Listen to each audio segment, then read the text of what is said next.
दोस्तों, हमें उम्मीद है कि आपको हमारी ये कहानी पसंद आई होगी।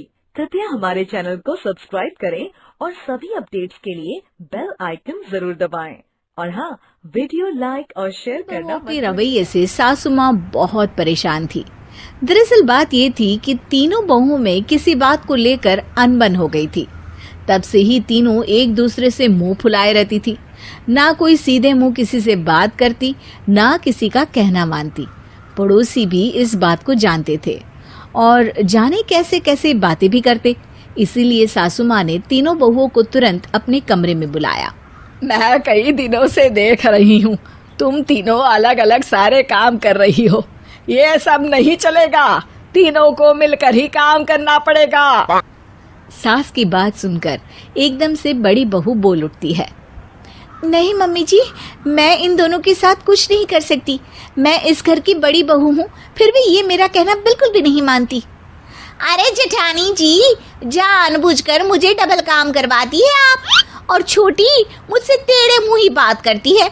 इन दोनों के बीच हमेशा सैंडविच बन जाती है मेरी, और मैं हमेशा आलू की तरह बीच में मसली जाती हूँ। मम्मी जी, इन दोनों को लगता है कि मैं छोटी हूँ तो इनके पैरों तले दब जाऊंगी, लेकिन नहीं, मेरा भी उतना ही अधिकार है जितना इन दोनों का है। बड़ी आई दोनों मेरी चुगली करने के लिए, मुझे क्या कम समझ रखा है। तीनों बहू एक दूसरे से बहस करने लगती है और सास दोबारा ये देखकर टेंशन में आ जाती है और सबसे कहती है, चुप हो जाओ, अब से तुम तीनों सारे काम एक साथ करोगी। आंख बंद करके एक दूसरे की बात सुनोगी। तुम तीनों इस बात को गांठ बांध लो, वरना अगली छुट्टियों में तुम्हारा अपना मायके जाना कैंसिल। सास की बातें सुनकर डर के मारे तीनों हामी भर देती हैं। जी मम्मी जी, मैं समझ गई। हाँ मम्मी जी, जैसा आप कहें। आप जो कहेंगी मैं वही करूंगी। तीनों बहू सास की बात को गांठ बांध लेती है और वादा करती है कि अब से सारे काम वो तीनों एक साथ मिलकर ही करेंगी। ये सब देखकर सास खुश हो जाती है और वहां से चली जाती है। नीचे जाकर वो देखती है कि घर में शर्मा जी आए हुए होते हैं। सास जोर से आवाज लगाकर कहती है, अरे बहू, जरा चाय बनाकर तो लाना, शर्मा जी आए हैं। सास की बात सुनकर तीनों बहू तुरंत किचन की ओर भागती है और चाय बनाना शुरू कर देती है। मुझे तो एकदम मसाले वाली कड़क चाय पसंद है, तो हम शर्मा जी के लिए मसाले वाली चाय ही बनाएंगे। अरे नहीं दीदी, गर्मी के मौसम में मसाला चाय कौन पीता है? मैं तो शर्मा जी के लिए इलायची वाली चाय ही बनाऊंगी। ये कैसी बात कर रही हैं आप दोनों? मेरी मम्मी ने सिखाया है कि मेहमान को ज्यादा दूध और शक्कर वाली चाय देनी चाहिए, वरना वो घर वालों को कंजूस समझते हैं।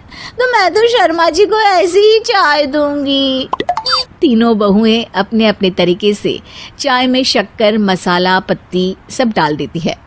उबलने के बाद तीनों मिलकर चाय बाहर लेकर जाती है और शर्मा जी और सासू माँ को देती हैं। चाय पीने के बाद शर्मा जी सासू माँ को देखकर शर्मा जाते हैं और शर्मिंदा महसूस करते हैं कि आखिर उन्होंने चाय पीने के लिए हामी क्यों भरी। सासू माँ भी चाय पीना शुरू करती है और कहती हैं, अरे बहू, ये कैसी चाय बनाई है? चाय है या मीठे दूध की बासुंदी? हाँ, चाय अच्छी नहीं लगी क्या? कोई बात नहीं, हम पराठा बनाकर लाते हैं। चलो चलो अंदर। हाँ चलो। हाँ, आती हूँ मैं भी। नहीं नहीं, मेरा पेट चाय ने ही चौपट कर दिया, वही काफी है। पराठे से पोपट नहीं करवाना, मैं तो चलता हूँ। शर्मा जी चुपचाप पतली गली से निकल जाते हैं। अगले दिन सास बहुओं से कहती है, अरे बहू, जाओ जाके ऊपर के गेस्ट हाउस की सफाई कर दो। कल हमारे यहाँ मेरे दूर के रिश्तेदार आने वाले हैं, तो पूरे कमरे को चमका देना, समझी? तीनों बहू सास की बात को मानकर ऊपर सफाई करने चली जाती हैं और तीनों कमरे की सफाई चालू कर देती है। बड़ी बहू मकड़ी के जाले साफ करती है, तो बीच वाली झाड़ू लगाना और छोटी वाली सर्फ डालकर जमीन धोना शुरू कर देती है। अरे दीदी जेठानी जी, अभी मैंने पूरी फर्श धोई और आप फिर से धूल नीचे गिरा रही हैं। और मछली जेठानी जी, आप बिना झाड़ू की धूल यहाँ छटक रही हैं। अरे तीनों को साफ करना है, एक साथ सफाई करते हैं ना। अरे वही तो, हम साथ साथ हैं, घर साफ साफ है। तीनों बहू ऐसे ही काम में उलझ जाती है और 2 घंटे तक एक ही कमरे की सफाई करती रहती है। बहुत देर से अपनी बहुओं को ना देखने के कारण सास ऊपर कमरे में उन्हें देखने जाती है, लेकिन कमरे में घुसती ही वो गीली फर्श पर फिसलने के कारण नीचे गिर जाती है। ओरी मोरी मैया, हड्डी मरोड़ के रख दी। आए मेरी तो कमर ही टूट गई रे। तीनों बहुएं सास को उठाती हैं और बिस्तर पर सुला देती है। अरे मेरे हाथ पैर दर्द कर रहे हैं, दबा दो आराम मिलेगा।